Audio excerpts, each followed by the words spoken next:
Sıkılgan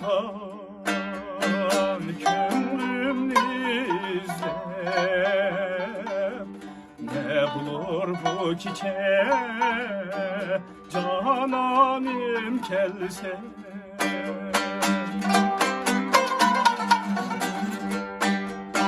Uzaktan sıkılgan könlümni izlep ne bulur bu çiçek cananım kelse.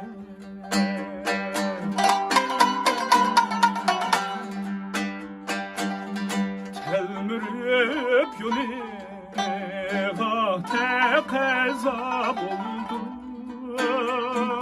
körstüp hüsnünü dilberim kelse.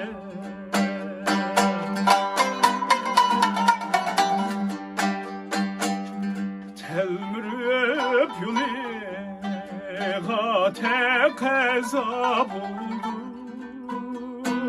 körstüp hüsnünü dilberim kelse.